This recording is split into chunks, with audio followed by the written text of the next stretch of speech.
Hello everybody, welcome to the end of my exercise more or less. Once again, mostly a sunny day, and then it started getting overcast, so I was like, okay, shit, I need to get this done now. So I did.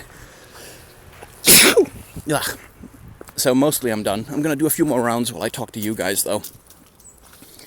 While I have time, then I'm gonna go grocery shopping, and then I'm gonna go home and work on truly so much content. Tomorrow I'm doing something really stupid. I'm gonna try, make an attempt to do a live stream where we review the art of most of the cards in Legends of Runeterra, at least the ones that have characters on them. I couldn't get a hold of the spells and abilities and stuff, so we'll give it a shot. And, if it turns out to take 15 hours to get through it all. Someone did point out that, like, if you have over 300 pieces of art and you spend just 2 minutes on each of them, like, you're looking at 10 hours. So we'll see how the fuck that shakes out. And obviously, if it goes on to become way too much, then I'll break it off and do it as a 2 or 3 day stream. But we are doing it. It is happening. And just for the sake of my own health, I cancelled the Nier Automata stream. It's kind of as compensation. I'll move that to next week, because no way in hell I'm going to be able to do all of it. Plus, because of fucking Riot, I haven't had time this week at all to edit together the gameplay footage of the previous stream. So, there's that. So, logistics, work. Still, I'm happy to have, like we discussed last time, when Riot puts out a bunch of new stuff and I make videos about it, I make good views, which means the channel grows and the view count grows and the advertising money grows and Patreon grows, and which, it's not my ideal situation either, but my ideal situation is the abolishment of capitalism and turning all companies and corporations into worker co-ops. So, I'll take this for now. So anyway, I had an absolutely miserable night's sleep. Not this night, the night until today, but the night before yesterday. Simply the fucking worst that I have had in quite a long time. And it was an anxiety episode, basically. So, content warning for those who suffer from anxiety. I'm going to give a detailed description of what it's like for me to have an anxiety attack, what it's like to be inside my head when that's going on. And that can be, a little rough to listen to if you yourself are prone to that kind of thing. So, if you need to click away, believe me, I get it. So, it started with back pain, and that's something that's pretty common for me, is my anxiety starts when I experience some kind of pain in my body. Not when I, hurt myself by knocking my knee into a table or whatever, but when something in my body hurts, and I can't 100% figure out what it is or why. So I was having pain in my lower back, right around the kidney area, really. Which, sedentary lifestyle, over 30, most of my time spent sitting hunched over in front of a computer screen. Not that weird, but I couldn't tell if it was back pain at the time. Is this pain in my back muscles, or is this pain in my kidneys? And so then I was like, holy shit, do I have kidney stones? Because I've seen kidney stones before. It's not fun. So then my brain sort of started looping around that and obsessing about that a little bit. But I was mostly fine, so I just kept doing my work. And the pain sort of ebbed and flowed and came back a little bit. And then, over time, that worry in my head, is this the beginning of kidney stones? What's going on? Sort of slowly, without me really noticing it, morphed into, a kidney stone is when there's something blocking the circulation of your bladder and your kidneys. But what if it's something else blocking circulation? What if it's a blood clot? What if you're having a blood clot? What if you're going to have a heart attack? What if you're going to die? And I didn't really notice when one thought led into the other, but eventually it did. And then we're off to the motherfucking races, because I deal with that a lot. Like, I have that ideation a lot of, you're going to die, you're going to die, you're going to die. Something's going to kill you and you need to call an ambulance right now. So I can generally handle that. Not that I enjoy it, but I can handle it. But then I go to bed eventually, having sort of managed to tamp down the hellscape in my head a little bit.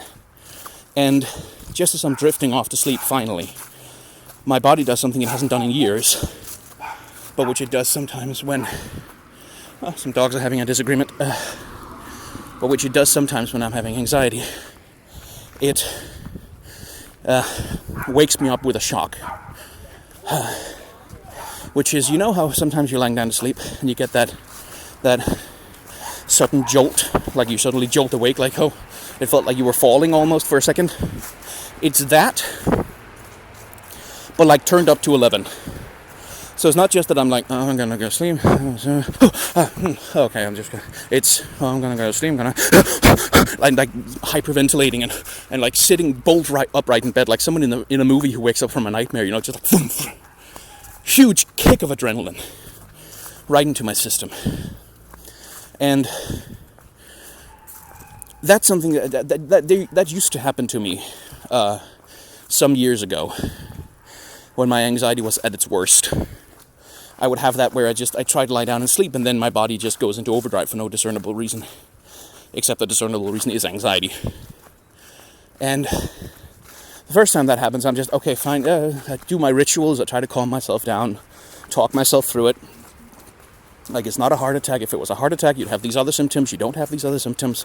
By the way, never Google the symptoms of a heart attack while you have anxiety. Never do it. Because your brain will immediately manufacture every single symptom that you see. Never, ever do it. When you're not having an anxiety attack, okay, fine. Sometimes it's useful information, but not while you have an anxiety attack. I tell you this from bitter experience. So I get to that point, and I'm trying to calm myself down, and it's just not working. Like I am in the anxiety attack now, and there's no way out of it except to go through it. But here's the miserable part. Because I was almost asleep when my body kicked me awake, I'm still not fully awake yet. Like, my brain isn't quite firing on all cylinders, and my whole body, the rest of it, is like, we're tired, we want to sleep. So I'm trying to manage this anxiety, but at the same time, I'm so fucking tired. And I keep lying back down and going, okay, I'm going to talk to myself while I'm lying down. And then I start to nod off, and then I almost fall asleep. And then, another kick of anxiety, sitting me bolt upright. And this happens, I don't know how many times it happens, because, like, I had no track of time, or, like, anything, really, while that was going on. So I'm going through this cycle of, like, almost falling asleep and then getting kicked awake at the same time as the rest of my brain is going, you're having a heart attack, you're gonna die, you're having a heart attack, you're gonna die, you're having a heart attack, you're gonna die, on loop, over and over and over again. While my rational brain, the poor thing, is trying to stay on top of all of this at once. Like, first of all, no, we're not having a heart attack, we don't have any other symptoms. It's not kidney stones, because I don't have any kidney stone symptoms other than a little bit of pain in my back. And, you know, we've been here before, this has happened before, and it's just, like, I have enough experience with this that I'm able to tamp it down, that I'm able to calm myself, and eventually get, like, 2 hours of sleep. But it's exhausting. Like, you have no idea, until you've been through it, you don't know how exhausting it is. Because it's your entire body that goes on high alert for 2 seconds, and then tries to sleep, and high alert for 2 seconds, and then tries to sleep, and high alert for 2 seconds, and then tries to sleep. And the body isn't built to really do that. So yeah, yesterday was tough, because I did not get a lot of sleep at all. And I think I was dehydrated as well. I think that just made it worse. But yeah, that was not fun. And again, the reason why this happened It's because I had a bit of pain in my back. That's what started it. That was the snowflake that tipped the avalanche. And that's what anxiety is like. It's not rational. Like there's no rationality to it. There's no reason for it, really. Like there's no, oh, you can clearly see that I was having a heart attack panic because I have bad circulatory health. No, it had nothing to do with my health. It had nothing to do with anything. It was just my brain went into panic mode and it was terrified and it didn't know why it was terrified. So it picked a reason to be terrified. Like, what's a good reason to be terrified? Oh, you are in immediate physical danger and you're going to die. Good, we'll settle on that. And then it just runs with that because that's an explanation that the brain can handle. That's what the brain's supposed to do. It's supposed to come up with explanations for things that happen to you. And usually that's very helpful because it lets us tell ourselves a story about our lives that makes sense and it lets us get through the day. But when that's weaponized against you, when you have anxiety where there is no reason, there's no logical explanation, no nothing, your brain will just settle on whatever the fuck fits. And that can be cancer, it can be brain tumors, it can be heart attacks, it can be like any fatal condition that you know about. Your brain is going to go, maybe it's this. Maybe that's the explanation. Because once you have an explanation, like once you think, okay, it's a heart attack, then you have a line of action, you know. You can call an ambulance, doctors can come, they can look at you, take you to a hospital. Like, so then we can fix it. We can fix the problem. That's what your brain is doing. It's trying to fix the problem. But there is no problem to fix because nothing's happening. It's just anxiety. And that's incredibly, unspeakably exhausting.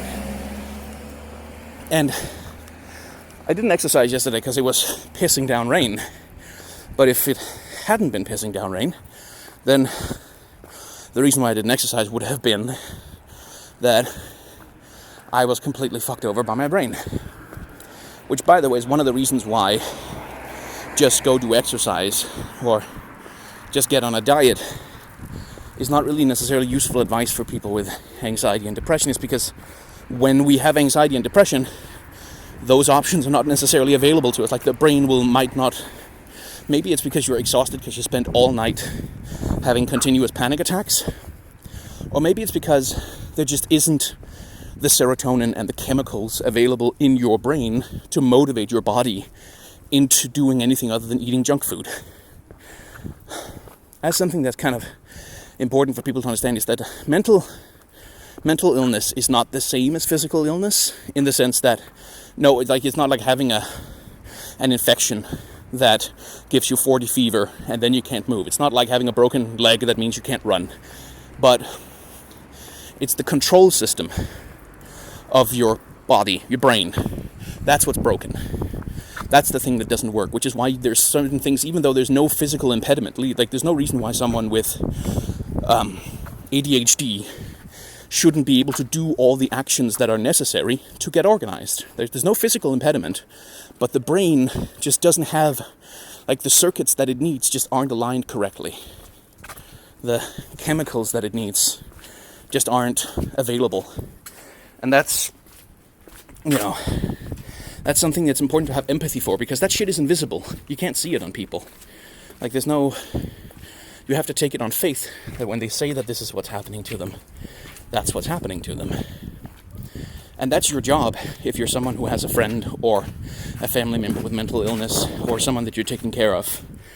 When they say that this is happening, I can't do this thing, then even though there's no visible physical reason why they can't do it, understand that this is literally, like, it's literally true. They can't. Anyway, that's a cheery note to end on. Hopefully I'll exercise again tomorrow.